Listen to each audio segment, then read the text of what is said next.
خدت طيب كده كده نقطع خد هاي تاج وخدت طيب هاي سنة لي ما ايه نجي راخدت يلا هي إيشاتي مشى ربعتي قبلت شانتا مشى مخينا ايه هاي خلاص كايتي خدت تفتح سلامة قافد تسين تيسه ايه تيجي يا رب ما كانوا أستروتي ربي دواسي خنا باسو ان شاء الله دام برناكم السلام عليكم ورحمة الله وبركاته هردفتوني تاجو أوروتو وقربي نجي أنا سينو إيجي وكجر تنتي إسنيس خالا خنديا تكا قدان كيسان يني ربي إسني رها جراتو إسنين جيجا أرانتنا هنو وبوليتي تنيا أليما وجيني تسيل لجي منا خجتي أركب أليما تنيا مي هردفتو سلامتا قابدوتي السلام عليكم ورحمة الله وبركاته هردفتو خينيا هنو أرانتنا من تاجو تركمنا akkasumatti kun dasiifinne dasii wajjin asitti argamna kun ofinnee jirra maaliif aashaan dararamtee jirti baay'ee takka cinqamtee ilmaanii wajjin rakkattee abbaa mana sibiileen jiru kanamtu rakkattee akkasitti obboleettii teenya maal godhuu rakkatteenне taajuulleen ifnuu qabee jira haa galatoomu innilleen akkasi kun ammaan tana jalaa namni hanga mana isaatti kun jala deemee dhufee jira akkasii takkanaati gaardoftoota kan inshallah taajuu kan yoonani si dhaamadu amaanaa gahaati mana kaytillee gaamaan tana maamanii jirtu ko gobbaate bakkaala kottee dukkaanaan dhagattee kottee malee ni deebiti mi isillee silaa bara amaanaatti dhaamadhachuuf hin jaamanatti naneenne waliin garreechuuf hin jaa inni itti dhaamatta kaalimaa teenya na dhaamannaan isitti dhaamattee gaadaruuri amaanaa gaagartee ati sammaan tana silaa obboleeyyiin dhalaa kanaa jidhalattee mire amaanaa gaadaruuri jabeessu qabdamma tasiin obboleettiiti jaati isiniin jabeeysa rabbiin tokkichi amaanaa sirratti haatiisu jaa isinis du'aayi naa godha akkasitti hordoftoota kiyyaas arra booda anis ni dhufa maaliif si wajjin ni dhufa waa hundaa du'aa tokko maanuu sittis barbaannee ni dhufnaa daas haalli ni barbaada saniifuu yaadini ati immoo jabaadhu waa maaliif hidhadhu jabaadhu inshallah daasitti barbaadda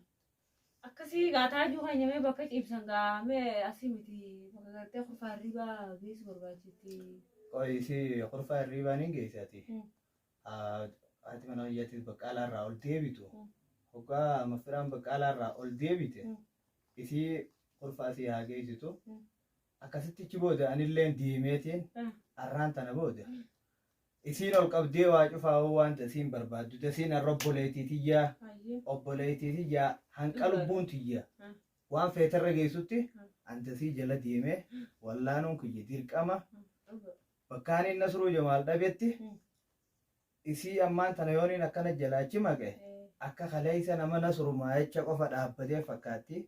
nasruu sanuu waamee gaatti mul'ata nasruu sanuu waamee gaatti mul'ata obboleettii tana ayyaanne bakkaan hin jirretti inni kun ilma dhiiraati siin jaa maqaa kan ilmaa boga firraa iddii udis silaallee akkasitti jala deemeetilla dawaa kana boruurraa taakka jee bakka nasruun duraan irraa fidu sanis ijoollee saayibban nasruudhaa jira taa lakkoofsa sheeticha inni duraan dawaa irraa fiduu sanii lakkoofsa san fudheetiin irra dawwalee deemee dawaa san fideefi ulachuu ta'us akkuma amma duraan tana aashaan kaan gootee fi kaan qaamaan irraa dhiitette ulachuu ta'us akka ulatanitti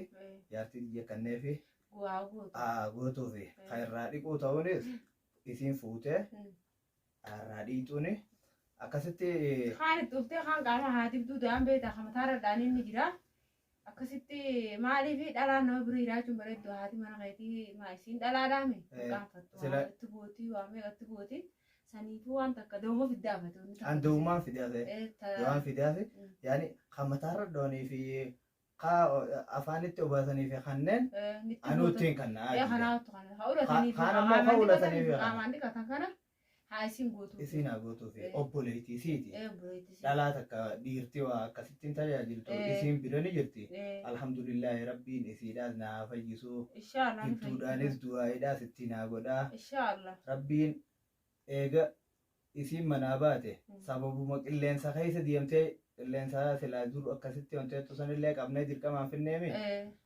sababuma qilleensa kana qayyiti deemte rabbi irraa haa fuudhuu jaa Rabbi qilleensa kana irratti raambisu inshallah du'aa itti godhanii hordoftoonni keenya illee dagaanii bakka jiran maraa du'aa itti godhan inshallah dasiin obboleetti isaaniiti Oromoodhaan tan Oromoodhaati dhibamni isii maaliif nu qoccaa ni miidhamna nu miidhamu jirachuuf hin jaa inshallah du'aa idhaan bira dhaabbatanii akkasii mee inshallah ga'anii sammaa sittiin deebe gaamee inshallah ni deemaati. Ayyaati qayyii deemiti aashaadhaas jajjabeessiti Aashaa sanii biratti ci deebi'ee Obaatiin mana keessatti jajjabeessiti akka qalbiin sii yaanne arraboota ijoollee seetii sulaa alaanitti cufteellee gabbaatee yoo barbaadu taates ni barbaaddi wajjii jaatanii ammaas aashaa kophaa gallakkiftee hadiraa jalaan hafe yeroo isiin ni barbaadettee deemtu wajjii deemiituma akkasitti laala anis dawaa san hoggaaniin fitiif booda hanqa manatti dawaan isiidhaa godhamutti bakkaan jiruun deemeetiin killeedhaa fi kannaa birallee dhaqee waan isaan rageen gaafadhe rabbii tokkichi bira nu haa dhaabbatu gola artiitiis namni silattuu namuma khayrii hojjetu kanaatu ammaan tana keessatti nama sharrii hojjetu ta'eti rabbii isa bira nu haa dhaabbatu. Inshallah tukisiitii khalaas mee asmaa gachiisi dastu. Dasi Facciisi waa xiqqishuma akkasumatti haalii mateenya sii fi aashaalleen yoo aashaan niin barbaadettee si dirqitee manaa baatellee hadiraa akka kar tokko hin deemne bakki dheeytan bakka qismii qofa dheeytaniituma akkuma lakkoofsa isaatiin kannaaf jettanii haa dheeytanii qismiidhaa kannitanii ichirraa ballama isinitti qabanii deebi'an san achuma dhaqaatii ballamuma san deebi'aadha. Hankuma isaan isinii bilbilanii waan irra geenye isiniin jaan isaanumarraa bartanii takkatti bakka biraa dhaynee barbaanna mana namaa dhaynee barbaanna jettaniitis eeji namni amma aashaanii fi gubattee jirti yoo namni waan xiqqoo dubbii afaan deeffate bilaashin nama dhooyte yookaan isiin nurraa waataa yookaan harkaa isi galaati saniifuu jajjabeeti. Angkas malee bakka biraan dhaqinii. Saniin jajjabeessaa sanarra dhiisiti. Khalaas hayyee deemeetiin jiraati nagee ol bira keenyati. Amaanaa immoo dastuu sidhaameetiin jira. Khalaas hayyee alimaa teenya nagee galiyaa. Bakka jirtanii du'aayii nuuf godhaa xiqqaa guddaadhaan akka rabbiin tokkichi dasii cinaas nu dhaabbatee nasruudhallee bakka inni jiru akka rabbi nu as baasu abbaa ilmaan meeqaati yaaboo. Yaa rakkoo akkanaa tana takkaan agarree rabbiin tokkichi bira haa dhaabbatu du'aa itti nu godhaadhaa jabaadhaa bakka jirtaniiti dasii hayga manaan si afaatii qaycees olkay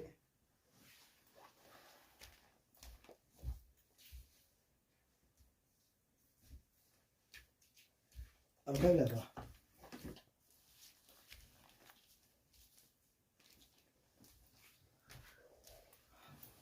akkasiitti hordoftoota fayyadasiilleen hanqaati mana kiyyaa dhuftuu asuma waa xiqqishoo ofirraa ciifteetuma isiinis ammaan tana dhufuu geeyanii jirani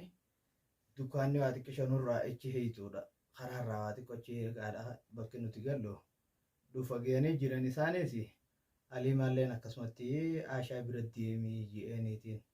aashaanis hedduu takka yoo kophaa teeyse akkanuma boochii beeyte sanumaafin anis hamma as duraallee biraa gabbahuu dhabee akkaataan itti isii biraa gabbiheetuma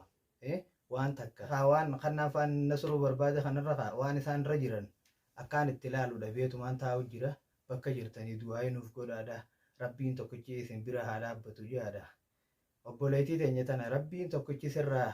haa fayyisuu jaame yaaboo eegaaniin sababatti fuudhe rabbiin tokkichi haa fayyisu jaadha waan hin anfidu san keessaas rabbii du'aa san keessa hafayyaasiitiin wal qunnamu rabbiin haa keessa buusuuf jaa bakka jirtanii du'aayii itti nu godhaadhaa koomantii teessaniinis yaada isin nu gargaaraa jirtanis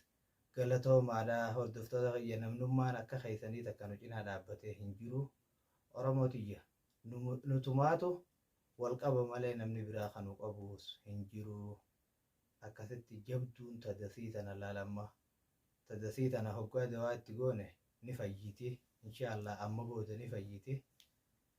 jabaadhaa du'aayii itti nuuf godhaadhaa nasruudhaas gola aartii Oromoo rabbiin tokkichi nuuf haa baasu hamma viidiyoo gammachuutiin walitti deebinutti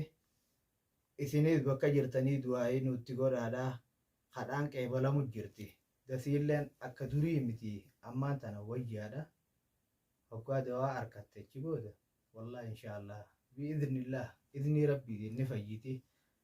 هنك فيديو براتي ولد بنون نجيان نفترا السلام عليكم ورحمة الله وبركاته